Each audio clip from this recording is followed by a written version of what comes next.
call is being recorded. To accept the call, press 3. John Gate. If I found a body in your trunk, do I assume that you kidnapped him, tortured him, raped him, and threw him in the trunk? I'm Elizabeth Rome. Join Eric Roberts and me as we take you inside the brutal minds of the most prolific serial killers the world has ever known. She looks like she's screaming, but she's trying to suck in some oxygen after a little time on my rope. Even better is the sight of her face as she watches me dig her grave. In season 1 of Killer's Vault, Gerard Schaefer, John Wayne Gacy, Richard Ramirez, David Gore, and Toolbox killers Lawrence Bittaker and Roy Norris reveal their disturbing childhood memories, the thrill of taking lives, and their desire to kill again. One whore drowned in her own vomit while watching me disembowel her girlfriend. Through never before seen or heard letters and phone calls, these personal accounts of murder and mayhem will be unleashed for the first time as we open the Killer's Vault. Welcome to The Alarmist. This is a special episode about the Killer's Vault that's going to air on June 28th. Let us begin. The fifth most decorated NYPD police officer in the history of the force. He has been through a living hell himself, and he is a very fine-tuned individual who understands the mind of a murderer. Let's bring on Rob Sia, and let's talk about this. Hi, Rob. Hey, Jesse. Nice to meet you. Pleasure. Nice to meet you, sir. Wow. You have, I read your history, and what I'd like to understand is how you go through what you go through, questioning your own, the corruption that's around you, to be going through all this type of stuff. And then suddenly you're led to dealing with the most heinous murderers in the history of America that America's ever fostered. Give the viewers some insight about you that might not know who you are.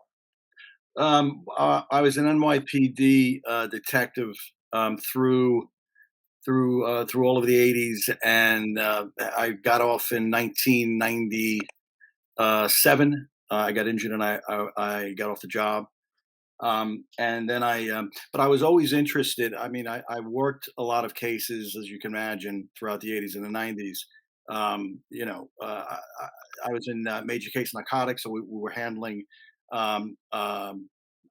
drug murders, and so I've been through all of that, my entire life. But there was a serial killer back in the 80s in Williamsburg, which is now a really upclass neighborhood. But back in the day, it was a mess, and there was a serial killer that was murdering back then, and we never caught him. But I got extremely interested in it back then, and I studied through it, throughout the years. I read tons of books, did a lot of research, and then when we came upon the letters for our podcast, Killer's Vault, I was blown away, and the reason I was so blown away is I actually got I sort of got sick when I was reading some of the letters as a detective. This is from Richard and Barbara Dent. Yeah, that's right. We got there. Now, how did they get access to this stuff? And Richard and I would Barbara, like to get some backstory.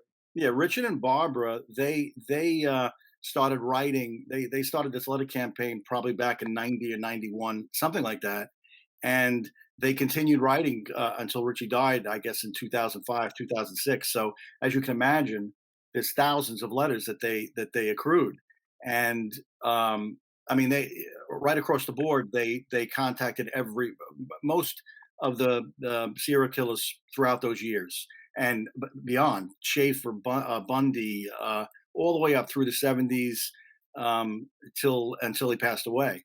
And so I was reading some of the letters, and as a detective, when you come across a dead body or there's multiples, a horrific scene, you're kind of detached from it because that's your job, and I can't explain it. But when you read the letters and there is corroboration from some of these letters, or court testimony, which I've also writing these podcasts, I would have to corroborate a lot of the material. And when there is corroboration, and the writer is detailing how he murdered these people, the joy with which he had when he was writing it, to relive it, and just reading the incredible brutality that they visited upon these kids, these girls. I mean, it just is. It was horrific. You said a moment ago that you actually got sick. You have seen everything. For Yeah. you to get queasy, what was in those letters, Robert, that we've never heard before that maybe you can share with us? Sure.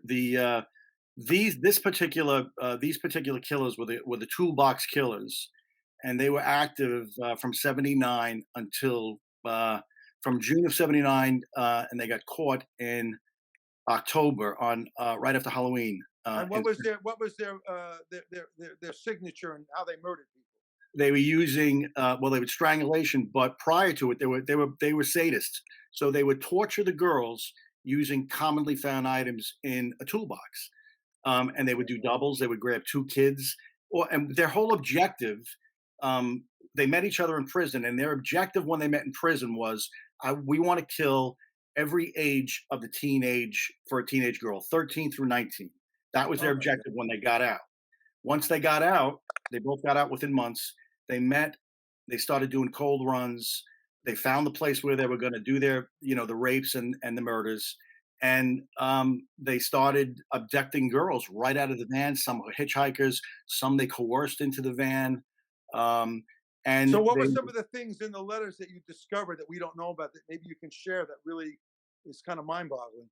Yeah, they would use the vice grip pliers to and ice picks.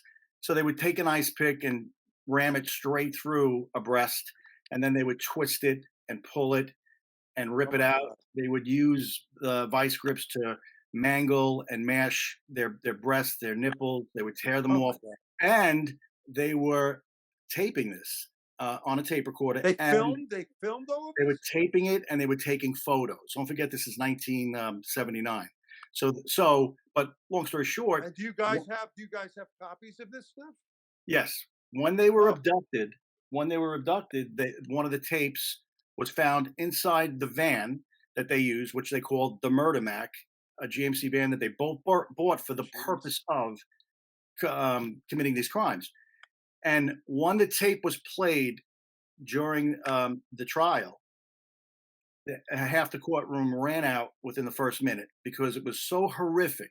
The girl's screams that they had to call a. So the jury was actually watching this. No, they weren't watching. They were listening. That's even worse. Yeah, they were listening. But what they did also was they would take Polaroid photos while they were torturing them, so you could see the horror in their faces, and then you're listening to it. And these guys would put it in there like you would put a CD in your car. They would put it in and listen to it as they drove, and they found it extremely funny. But what really got me sick was because it had been corroborated by 5 different witnesses, jailhouse witnesses, and everything they said all matched. And what just nauseated me was the detail and the time that they took to torture these girls. They had 2 young girls, 13 and 15. They were friends. They had them for 2 days in their van, and they just eviscerated them for 2 days. 2 days. They would tell one girl that they had their last victim.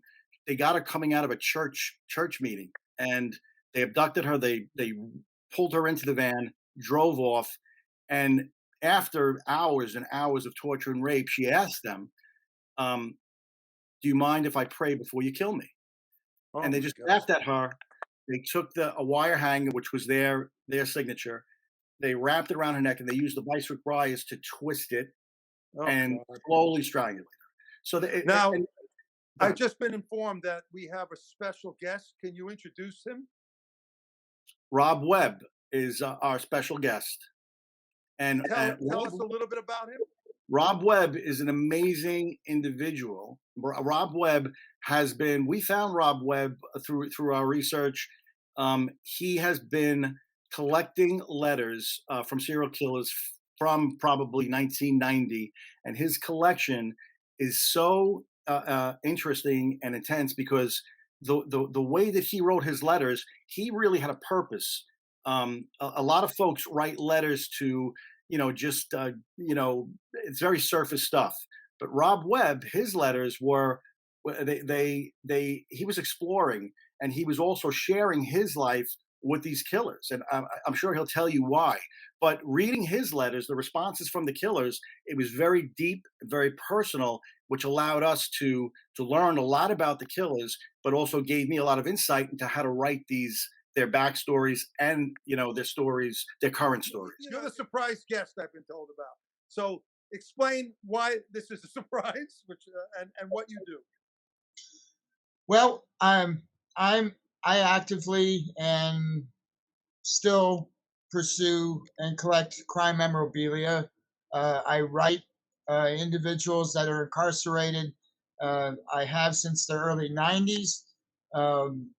And I write on a very personal basis. I don't really write for the goal of actually creating a collection, although that's what has happened over the years. It turned out to be a great accumulation of letters, which led on to artifacts and visitations, and it turned into this a huge amount of work, really volumes of work.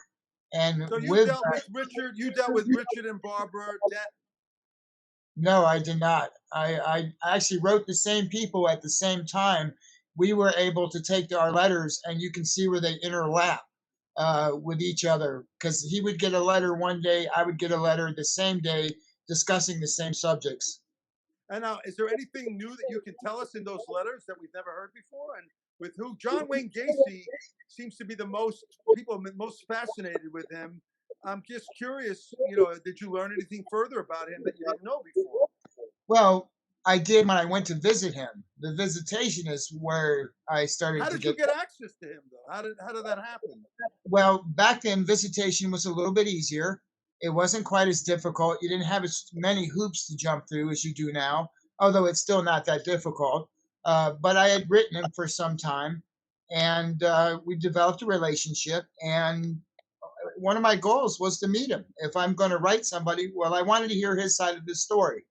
Not that I expected to be any different, but I didn't know what to expect. And so I did a lot of preparation, and I asked him about the visitation. I filled out the paperwork that was necessary to request a visitation to the prison. And I drove to Menard, and I went to the visit. The prison didn't cross-check you? I mean, who are you to get this access? How did you convince them? They published actually 2 books. They call him Mr. Gacy and More Letters to John Wayne Gacy. And they're basically books of correspondence where people were writing to ask to come visit him. He was allowed 6 or 7 visits, I think, a month. And with that, he allowed me to be one of those visits. Now, he got so many requests from all the different news agencies, but he was not going to just give away his visits to those people because he didn't feel it was going to be beneficial to him. And I think he wanted regular people as well, because it made him still have that real touch with society. So talked about what it was like being face-to-face with this guy. I've listened to audio recordings, and his voice is chilling. Well, here's the thing. I did take a lot of phone calls, so I knew what his voice was going to sound like. Really, the whole experience, just talking about the visitation, it's a story upon itself. Just going to the prison initially, the river had just flooded. I think it's the main river that it's on. There was a huge flood, and mud was everywhere. And I tried to park my vehicle, and unfortunately, at the time, it was in a place it wasn't allowed, and they came over this booming PA from a tower, a gun tower. You cannot park there. It's not authorized. And of course, I've never been to a prison at this point in my life. I had never been on any visitation, so I didn't know what to expect. So immediately, that kind of gets your heart racing a little. I go into the prison, and I'm not even in the right prison. That part of Menard, down by the river, is for the general inmates, and it's not where they house death row. And so that was all the way up on the hill. So there was actually no parking whatsoever. You go up there, it was just a strip of. So what did they do? They brought you to see him. I mean, what was that first moment like when you laid eyes on John Wayne Gacy and John Wayne Gacy's laying eyes on you? What do you say to each other? That's kind of the thing that when you walk in, you don't really just to go in. You go through the gates. You go through all this process of signing in, and you are giving the jail permission to put your stuff in a locker at that time, and so you don't carry anything in. And so I went up an elevator. I got to the death row section, and there's a Death row there's a section. Oh my God. yes, there's a log. Sounds like and we're there's a- shopping. Shoppers today in death row. We have John Wayne Gacy. We have David well, Berkowitz. they had the layout of it is there's 3 visiting rooms, and the cells are kind of on the other side of all that, and they brought them around, and it's in a kind of a U shape. And in this log area where the So they guards brought him to you. They brought him to you. yes, but I was signing in the logbook, and I kind of froze up because you have to put your name, your address, where you're from, and some information, and then it said relationship to inmate. And as I'm looking down at the logbook, I realize I don't know what to put, and the guard goes, "It's okay, you can put down friend, it's all right." And he kind of laughed because he saw me lock up. And as I was putting down friend, they had brought John around the back, and his voice, he was like, "Hey Rob, how are you?" And He said, "Hey Rob, how are you?" Like yes, because he knew lost buddy. oh yeah, well, he knew he'd expect me, and it caught me off guard. And I had a friend with me, of course, that I tried to get him to write and stuff, but he wasn't quite as into it as I was. But so he caught me off guard. It kind of startled me. So you go through a sally port. I don't know if you know what that is. Now, what's a sally port? A sally port, basically, it's a set. They had vending machines. They had a gate, and it's a little space, and then another gate. So they put you in the sally port. That's the area between the 2 gates. So you can actually be locked in, and then they open the one, so you don't have access just to run in and out. So then they let you into visitation. So we go in and we sit down in the room. The table is about waist high, metal or so, and there's 4 stools. So what's the first thing? What's the first thing that you ask him, or did he ask you a question first? What struck me, immediately is when you look at the individual and what you imagine, and this is what was going through my mind. His stature, I was expecting this larger than life individual, and because of everything you read and everything you start to build up, and the way we talked on the phone and some of the letters and everything, it just made me think, larger than life. He was going to be this massive individual, when the reality was he was just a couple inches taller than me, and I'm not very tall myself, but he was just a heavy set guy. Now, And when you he- hear him speak, now when you hear him speak, and you hear that voice that you've heard over audio recordings, I mean, you must study that voice. I mean, that's kind of what you do when you're profiling somebody.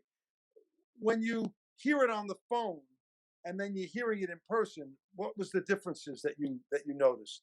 Well, it really was his approach, because he got up behind me and put his hands, and he's in handcuffs, but that's it. And he puts his hands on my shoulders, and he leans down and He's allowed whispers. to touch you. They allowed him. They allowed him to touch you. Yeah, you're in a little room, and the camera's up in the corner of the room, and so But they you watch. have to have contact with a death Yes. row inmate. Physical Yes, you could. contact. Yes, you could have contact. Back then, you could, Not especially now. at that facility. Never.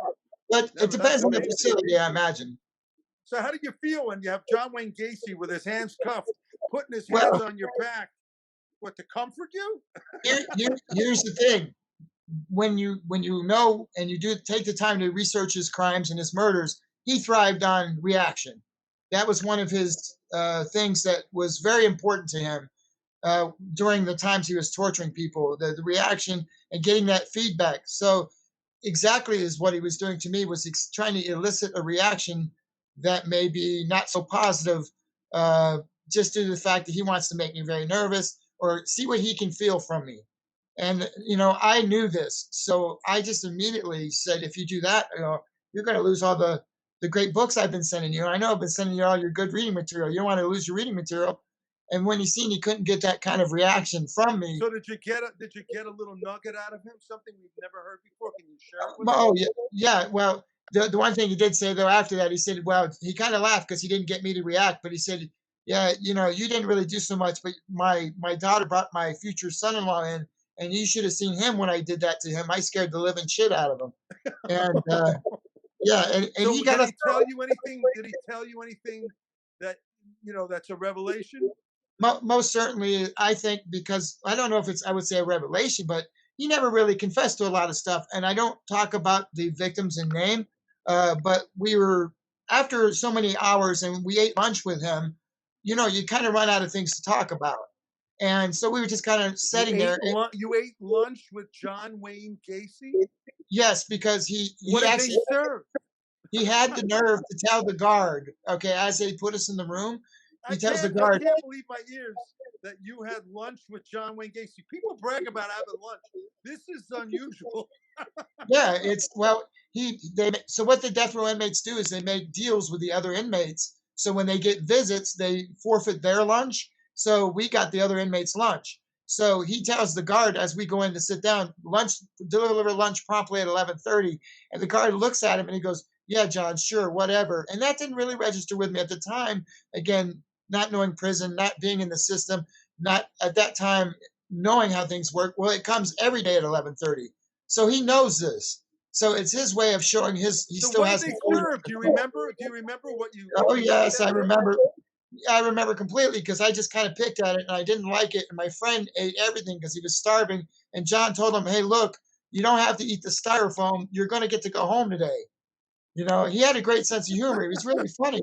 But I was a serial killer with a great sense of humor. I can imagine how his victims must have reacted to that sense of humor. He made about it. It wasn't humorous probably at that time for sure. But I'm telling you, as far as an entertainer and a guy that can help you pass time, talk to you, be very, very entertaining and capture that time, he was very capable of that. We had great conversation until it kind of run out of gas. But once we did that, then I was able to kind of catch him at a more weakened state, a little bit more fatigued in the conversation. And then I started to get him to answer things, about the last victim. What did he answer? Well, the time. So we started discussing what I felt my theory was and why he committed the murders. And you could what feel. Did he tell you? Well, you could feel the tension build in the room. It was like a bubble, like it was going to pop. It was a lengthy story, but I went through his history and I said, this is kind of what I feel happened. And he didn't say yes or didn't say no, but he looked down at the floor and then he started talking about the last victim. And he said, look, I was very angry with that situation. I had to take the phone call. And, and he goes, a stupid kid. He goes, like, if he had just wiggled his head, he never would have died. The hammer handle would have, came undone and he would have never strangled. And I just looked at him and I couldn't believe the audacity of that and I'm like, John, he just would have lived longer for you to torture, to make him suffer more. Well, how does that sound? Did you say that to him? Oh, yes. Yes. And what was his reaction? He had no answer for that because he knew I was right. He was more angry about being deprived of his pleasure. This sounds like a Hannibal Lecter moment with Clarice Stallings, the FBI agent, and Hannibal Lecter. It's the same kind of dichotomy here. You're sitting there talking to a guy that's killed how many people? How many people just for the record, did John Wayne Gacy kill? 32 convictions, I think he had. And what do you think the number was? Well, I believe that's what he killed. I don't believe there was extra bodies everywhere. And that's because we all love conspiracies. I don't believe there was any more because he was dumping and where he was dumping at. And I asked him, I said, why did you break your MO? Your method of operation, why did you change up? Because the last 4 victims went into the Des Plaines River and it just didn't make sense to me. You already had a place that you were disposing them. And just as calm as can be, without any hesitation, in his handcuffs, he reached over and he patted me on my knee. And he goes, but Rob, he goes, my crawl space was full.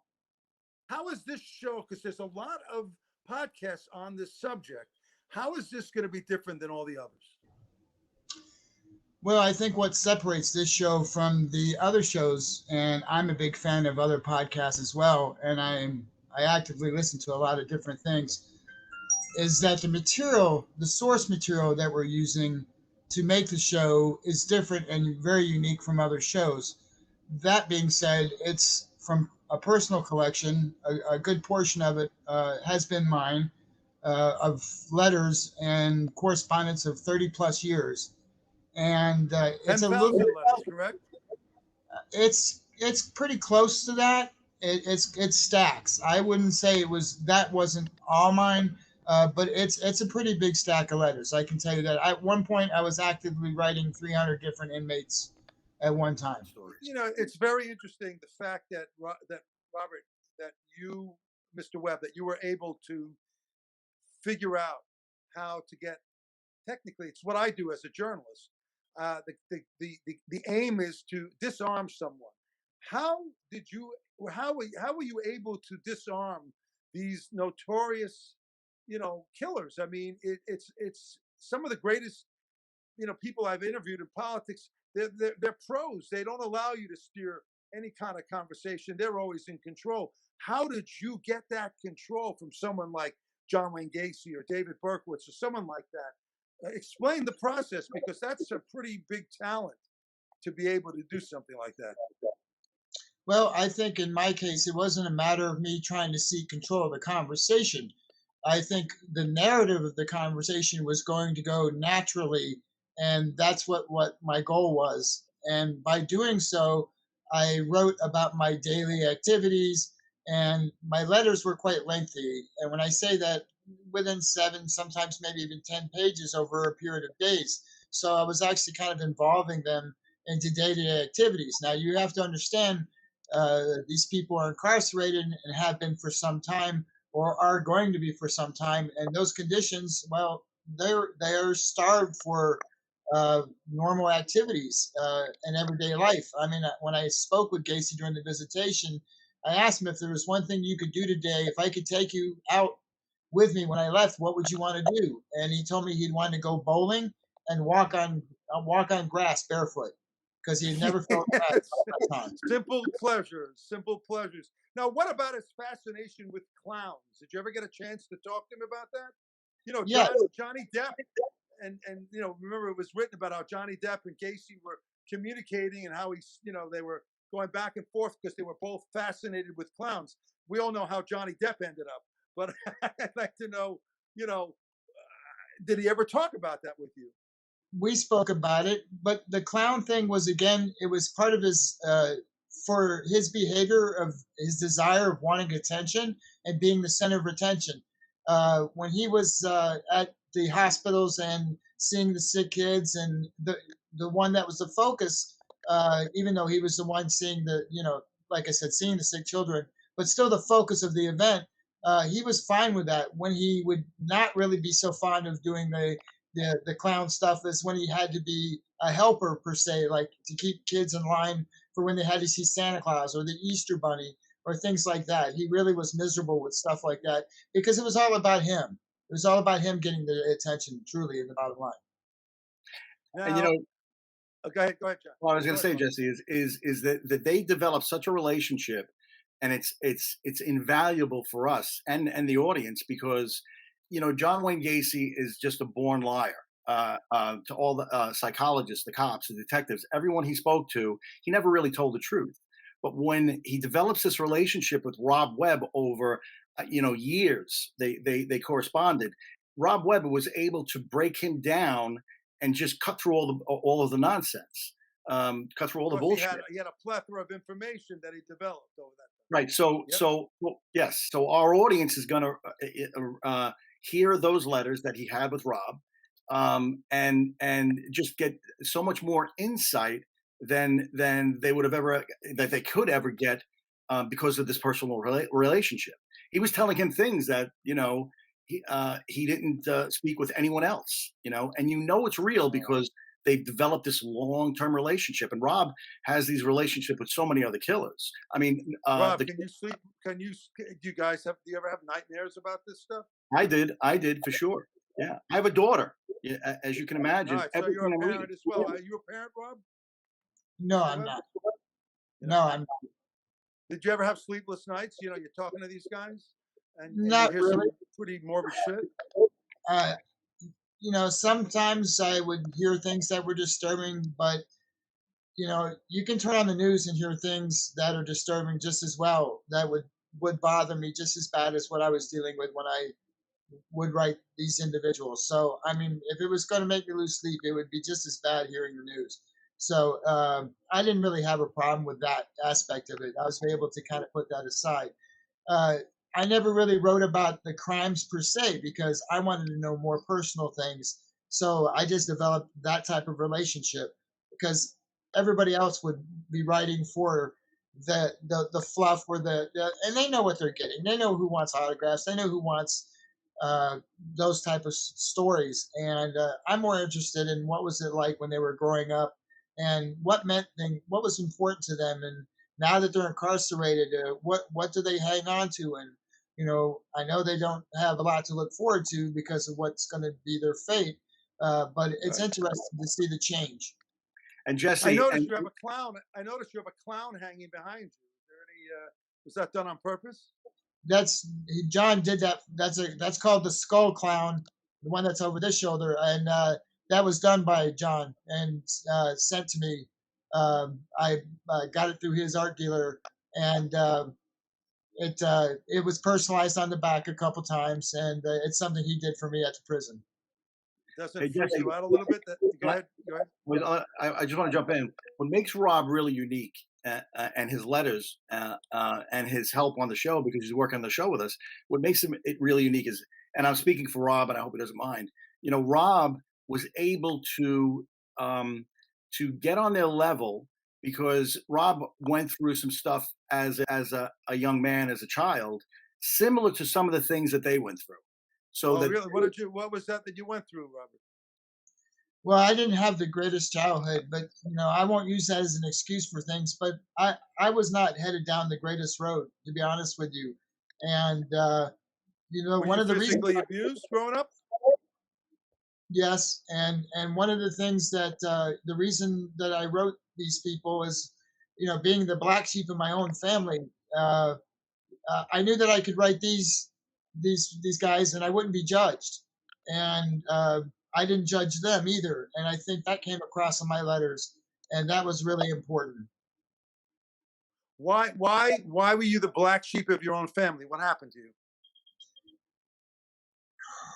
Well, I had a, I think our whole family had a huge chemical imbalance. Of course, back then in the '60s, that wasn't really a big topic of discussion, or they didn't really know about those things, or take care or deal with those situations, and especially mental health problems. And I really believe that my mom had a horrible mental health issue, and unfortunately, it went through the family. I had a brother at 52 that committed suicide. I had a sister at 18 commit suicide, and I've had my issues along the way, but I've refused to go that way just because of the fact that they did. And the important thing is that you were able. The important thing is that he was able to because he knew all about the serial killers before he's writing them, obviously. So he kind of knew what their background was, their backstories. So he was able to use his own pain and suffering and connect with them, and that's why they developed this amazing relationship. Boy, well, the it fact makes also, you very vulnerable to do that. well, and also the fact that since I went through I went through such a horrible childhood in the sense that it was so unbalanced because of one side versus the other. That being said, my escape was reading, and so I got anything I could in my hands to read. And my father would let me read at the dinner table. Anything I was reading 12th grade level at 4th grade because of the books I was reading. I may not be able to pronounce the word properly, but I knew the definition of it. I knew what it meant. So at that point, I discovered mobsters and the mafia, and Bonnie and Clyde. So I started reading all the true crime books back then I could find at 10 years old. And but my parents didn't. I didn't have a filter. They let me read anything. I saw The Exorcist when I was 10. The public doesn't know all this stuff. They watch a show, they think, playing Rob Sia is Rob Sia. They don't really realize that the things that you have gone through have prepared you to deal with a subject as dark as this. And speaking of dark, I want to know why. When you talk about serial killers, it's all men. Where are the women serial killers? Why? What is wrong with the men? Well, there are. I mean, there are female serial killers, but I think I don't know any. Can you enlighten us? Warnes. Yes. Go ahead. Yeah, well, Aileen Wuornos, just right off the top. I mean, you definitely have them, but when you find them, most of the time they're going to be in a partnered relationship. But then you'll have your individual ones as well. But it's predominantly white males. Yes, it is, and that's the category that it falls under, unfortunately. But you'll find. Why is that? Do you think? Well, I would have to say that, in my opinion, it goes way back. If you want to talk about the breakdown of the nuclear family, when I started studying everything, when I bought my first book as the Gacy book, and I started studying the things and looking at everything, and I started finding out or looking at society as a whole. And we can go back to the early 60s, and when you had the perfect society at that time, really, in America. Everything was thriving, everything was going good. But, slowly through change, the economics, and then you have the gas crisis, and families no longer are the same. The nuclear family is gone. It becomes single family households. And I'm not blaming the moms out there, but you got to look at a lot of things. Every time you go back and look at the history of a lot of the male killers, the mother figure or the mother is a big part of that. There's also a great correlation. There's an interesting correlation that most of many of the serial killers through the 60s, 70s, and the 80s, their father was in World War II, right? So when they came back, they had a difficult relationship with the mother, and the father may have been had issues from the war. But it's an amazing correlation, and you could go down the list of most of the killers in the 70s. Their father was in World War II, and that had something to do with it. But as Rob said, see, also hitting was acceptable. Yeah. I have to say I'm proud to say I've never hit my kids, but they always say that hitting a kid, the kid doesn't understand why it's getting hit, and it can trigger something much worse. And there was more, I'm sorry, Jesse, but it's beyond that. It's the mental abuse that these kids that they went through. It's the coupled with the physical abuse. It's the rejection of a parent. That's key. And the one commonality that they all have is that they all had issues with their parents. It all goes back to the parent. I got to interrupt. I just got word that Eric and Elizabeth are here. Fascinating stuff. We could have gone on for hours. This is an amazing introspection into the human spirit and the human condition. And thank you, Robert Webb, for being so open and so honest. I think if we can accomplish anything, I hope people watching this will take a closer look at themselves and the people around them about what that human spirit is, and to recognize, exactly, what we're looking at when you meet somebody, to know that you're with a quality person and not some crazy person. But you'll never know. You guys. Thank you, man. And now we have Eric Roberts, Academy Award nominee for Runaway Train, the classic Pope of Greenwich Village, nominated 3 times for a Golden Globe Award. Eric Roberts is the voice of The Killer's Vault, which is coming on network in June 28th. It'll be on every platform imaginable. The Killer's Vault. Eric Roberts, thank you for coming on The Alarmists. Hey Rob, how's it going? Yeah. Robert brought up a great point. What all these guys have in common, and what Robert knows about firsthand, obviously, is child abuse. I mean, they all have that in common. That is the root of all their evil, is child abuse. And sexual. Robert knows through his own experience. That's why he could identify and talk to them on a level that was right there at the heart. And they got him, and he got them, and they knew it. So only a person who's been through that could really break down that wall with them. Well, it is so personal, and it is such a betrayal of your parents to you that you're scarred, buddy. You never get through it completely, and it's the most. I mean, it's like if you ever meet a person who has a terrible stutter, know they were abused as a kid. That's what causes that. Now, I was saying earlier, from the generation, we're all similar age here. Getting hit was normal. Getting hit, we never questioned it. I think as boys, we all saw the belt at one point in our life. Slaps across the face, bam, bam, bam, bam. Yeah. The statistics are that hitting a child, because the child really doesn't know why it's being hit, it's too young to understand, can trigger a serial killer. Is that true? I mean, were you hit as a kid, Eric, when you were growing up? Did you get hit? Oh yeah, it was part of discipline. Bam, bam. Don't do that. And Bam, your bam. father, and your father, did you believe in hitting?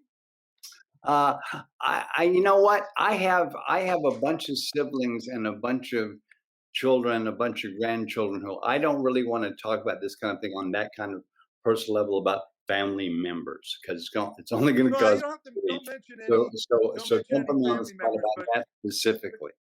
yeah, no, you don't have to mention any family members. But the whole idea of hitting, The as discipline much as we're the discipline for my parents' generation was very different from how it came to us. My generation got it, and they went, "You don't hit children. You just don't under any circumstances." And my parents' generation, that was just part of discipline, and it's what they were raised with, so it's what they passed on. And it's only watching their mistakes do we learn in my generation. But Jesse, also let's be clear. It's not just to create a serial killer. It's a perfect storm. There are physiological things that they're born with, genetic things that they're born with, because you can get 4 children from the same family, right? They all go through the same physical and mental abuse. 3 of them will go on and become college graduates. 1 will become a serial killer. So it's not just that. It's not just the abuse. There's so much more that goes into it, which is so fascinating. you're saying you think there's a genetic issue that needs to be explored a little bit further. And Well, I, what he's saying is that's one part of the recipe. It's a real recipe, and when Wow. everything comes all like together, you get a winner like John Gacy. yeah, I was Yeah, I mean, John Wayne Gacy. Well, now let's talk about when you hear their voices. It's like when I know it's only a movie. The whole thing about Hannibal Lecter, but when you heard Anthony Hopkins portray that character, the voice, it rattled you, went right through you. Talk about those killers and their voices, and which one of them, when you heard them speak, rattled you the most, affected you the most when you heard them speak. Robert, tell us. Well, I would have to say John by far because of just the tone of the conversation, where it ended up. Because with all the other guys that I spoke to and the phone calls I took, there would be general conversations and they'd be fairly normal. John would be normal with me for 3/4 of the conversation, and he always knew when he had about 5 minutes left. And then that last 5 or 10 minutes, it'd always go into what kind of underwear do you have on? I'm sitting here in my underwear talking to you, and then it would turn into this whole sexually perverted conversation, and I had to kind of deal with that to have the opportunity to talk to him on the phone. every Jesse, every single letter and phone call that because we have phone recordings too. Every letter that John Wayne Gacy wrote was sexually. It was dominated by sex. He was an incredibly, he was a sexual pervert by far. So all of his letters, that's what the tone of the letters were. But I just want to get back to the Toolbox Killers. Rob Webb developed a really strong relationship with Roy Norris, who was one part of the Toolbox Killers. I'm getting to a point.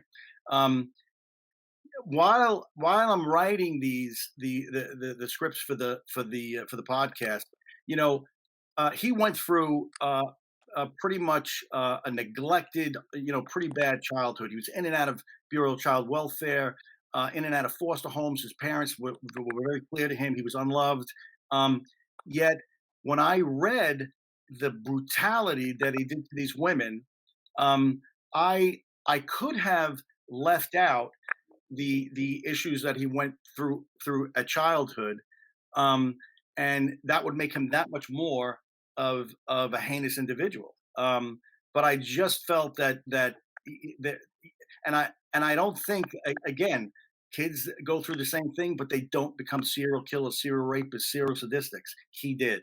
So I included it and his background so that there was some sort of context as to how he became this incredibly sadistic killer. But he considered Rob his nephew.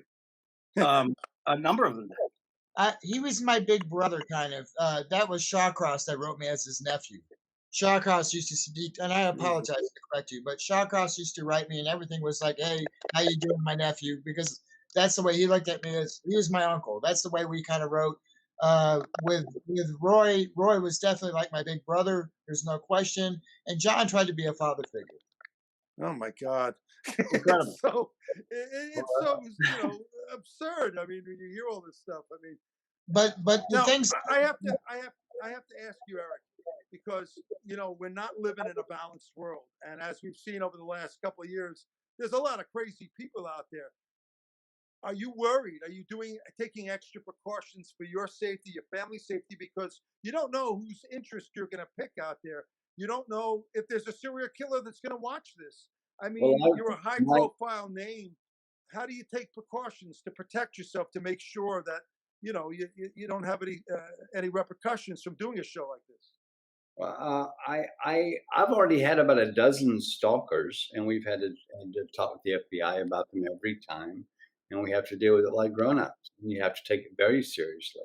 It's not a game, and as we know from the examples that are out there, it can end very tragically. So you have to pay attention, and you have to give people credit for being insane, because some people are, and just have credit for being insane. It's like an oxymoron, I know, but it's also something that you should really focus on occasion. And just what got me so interested in, besides your Rob's coolness, is in this whole project, is when he told me about Robert, and then also knowing what these guys have in common. Way before hearing Robert talk today. Knowing that these guys all had that in common, child abuse, and understanding that, and it's something we have to get out there, and we have to get out there properly, not just, oh, he was spanked as a kid. No, that's not. It's a whole, and the whole psychological abuse, the whole emotional abuse, the whole physical abuse, all of it, all put together. Then also with what they are like naturally, chemically, and so it's a recipe that has to be exact. But as these are examples of, it has been exact many times. I mean, there was a guy that Rob mentioned that he never caught. And they're ugly, dude, and they're bad peeps, and they're spooky because you don't see them coming, because they don't look like wolves. They do not look wolfish. Nope. So we're all expecting a big bad guy. No, it's not going to happen. And actually, from what I've read, they actually come out fairly normal. They blend in. You would never know. Look at Robert. You would never know you're sitting next to the most likable, calmest, mildest man on the planet. Yet he's been through hell and back. That's how he knows how to deal with these people. You don't. I mean, and he said he could have gone down that road himself. He said that. Okay, look at him. Would you ever suspect that? No, I would never suspect. But you know what? After hearing this conversation and all, does it make you look at people when you meet them for the first time a little differently? Does it make you think twice if you meet somebody who's a little bit too quirky? I'm an actor every day, all day. Yeah. What about family members? Those cousins that are twice removed. You never know. They always say family sometimes treats you worse than strangers.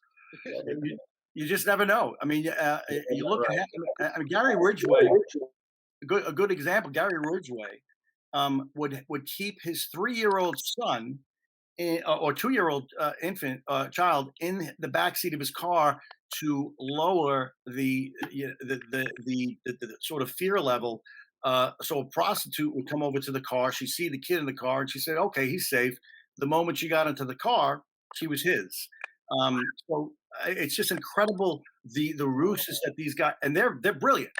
They know how to do this. They know how to pull you in. And again, we explore that on this show through their letters and through the research and how we're telling the stories.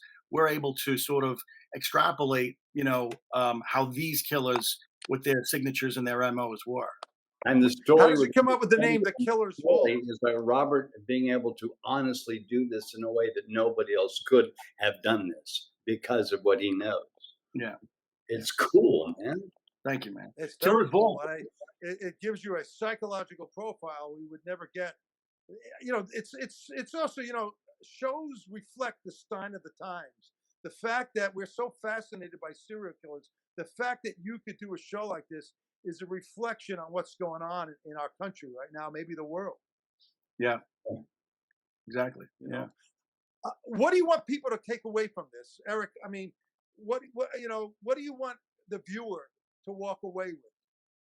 An understanding, lots of things, but just one like core issue is you have to be good to your children. If you're good to your children, those individuals will be good to mankind. Does Julia know about this? You'll have to ask her, pal. Come on, this is about this and us, okay? No, I'm just curious because it's a very controversial subject. It's a pretty amazing. I think she knows about all my stuff.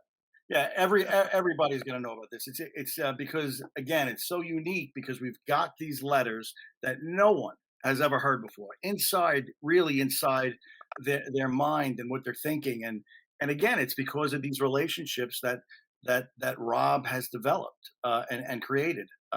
So what you're going to take away from it is really the making of a murderer. The making of Robert's foundation that then Rob built on is completely unique, completely uncopyable, and completely belongs to those two guys. And it's going to educate people to the nth degree in the understanding and the empathy for these men. You don't want to be them. You don't want to make life better because of them, but to understand them is to not repeat them. And I had a real dilemma. I just want to tell you this. I had a real dilemma when we were creating the show, right? Because if you don't include the brutality that they did, the evisceration of the women and men, young boys that they did, well, then what are we doing, right? So my dilemma was, do I write it? Because it could feel exploitive, right? We're exploiting the murders. But if you take that away, then the impact of what they did is no longer there. So that was my dilemma, and I chose to explain the murders exactly how they did. So the show will certainly scare the bejesus out of anyone's listening, because you go through some of the murders, most of the murders anyway. How they did it, when they did it, what they were thinking about while they were doing it, and the after effects of their murders to the community, to the families of the people that they murdered. So it was a little difficult, but we got through it. Now it's the Killer's Vote. Where can they watch this? That people need to know. It drops June 28th on across Apple, all the platforms. And we're also the recordings, the tape recordings, we're turning it into a TV platform as well, for a network Ficto, and that should be out around October, where you'll be able to see. We're including the interviews. We're also adding recreations, so it's a real documentary. You're going to see each one as a documentary, each killer. Elizabeth Rom joins us now, the star of Law and Order. She brings a personal experience to this show, The Killer's Vault. She's going to tell us all about it. And the big question that we need to examine, why are human beings violent? First of all, I have to stop and just say, Eric, I love you. The fact that we're doing something together again is so fucking awesome. I feel the same way. Seriously, okay, that's it. We hadn't had a chance to talk, so yeah, we haven't seen each other since we got here. Jesse, the first time. Oh my God! Yeah. Jesse. Sorry, Jesse. When we were creating the podcast, when we were developing this, the only two people that we thought of from the beginning was Liz and Eric, and we were lucky enough to get both of them. We didn't want lucky enough to be asked. It's a cool ass project, dude. I was reading about your background, and there was a great question you asked in regards to your uncle who was shot and killed before you were born, when he was 14, about the issue of why people become violent. I would love you to expand on that. Yeah, it's interesting. Having started recording for the show and talking to experts and so forth, what I found interesting about Steve and Rob, who's with us, people who have been touched by either in some of their experiences, serial killers, but in my particular experience, I think murder and the genesis of that kind of violence really had a deep impact on my family, because my uncle was murdered at 14 by a friend of his. And, I don't know how to say anything more impactful than that. I just think that it created a deep need for me to understand the criminal mind, and also the way we handle murder and the way families handle it. And, this show, is sensational. The Killer's Vault is unbelievable. Never seen, before quite like this, but it's also a call to action to really sort of understand that kind of criminal mind, and putting that out there. This vault teaches us quite a lot about that, and the experts on this also. I just think that the show is going to be incredibly dark. You're going to need to hold on to your, hat, but I think it's also going to be really informative. And even some of the experts we were talking about yesterday, how the Killer's Vault would be a tremendous blessing to any school that's, teaching criminal psychology, or interested in, in the mind of the serial killer or the murderer, because the content is so deep and so complex, because these relationships that Barbara and Richie had with all of these serial killers, they lasted quite a long time. So there's a very deep dive into the psychology. Well, Jesse, yes, a couple of days ago, Liz and I were talking, and I had sent her the witness transcripts to the Toolbox Killers. And, I wanted to give it to her for context, because we're doing the interviews with some of the psychologists. And she started reading it, and she said that, and again, I'm bringing this up because we're all adults. We've all been through a lot of stuff in our lives. Liz has been involved in FTV, and I'm sure that there were a ton of real cases that they derived the show from. So she was aware, but when she read that stuff, it really affected her, like it affected me, which is pretty interesting and telling about the content on the show. Yeah, it's very telling. I mean, I can't talk about exactly what I read, but you'll be learning all about it. And I think it's so cool and amazing that such a phenomenal actor like Eric is, willing to embody, in a sense, reading these letters, and then the sort of intellectual analysis of it all. It's going to really go hand in hand. It's going to be a very, I really think it's going to blow people's minds. Yeah, Eric is reading the letters in almost in character. He's such a good actor, and he just working with him is incredible, because he brings to it, when you read the letters, they all kind of will kind of fold into each other. But when he takes them and reads them separately, and he puts that sort of spin on it, it's just amazing, absolutely amazing, because you actually feel like that killer is reading that letter to you. Thank you, Rob. I love hearing that from you, man. Well, come on, man. You're my man.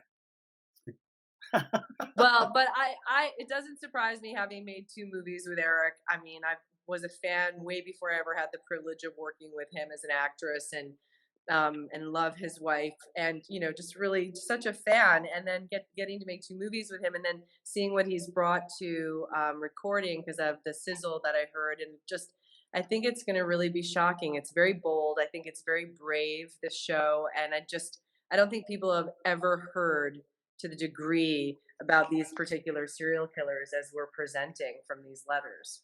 Yeah. Well, can I take the onus off me now? What like Robert did is lay a foundation here with these letters that is so intense, so hardcore, and so sobering. It is so sobering. It's like if you use, you'll stop, because it's so upsetting. This is reality. This is their reality. And Robert tapped into that, and then Rob built on that with this presentation of it and the educational aspect of why these guys are like this.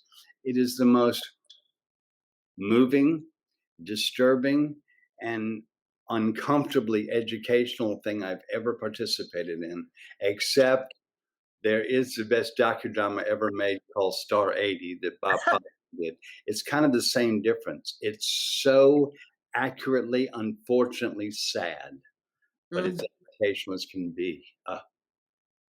Great. Yeah, and really, and getting to know so much intimately about Ramirez and the Toolbox Killers and Gacy and Gore. I mean, I don't think that I had ever comprehended the depth of what I was about to dive into every day as we recorded this. I mean, It did get nasty in places, didn't it? man, it got fucking nasty in places. I mean, some things I would read and I'd be like, hold on, I need a minute. Yeah, I would run to my wife. I would run, hey, Eliza, you won't believe this. Crazy.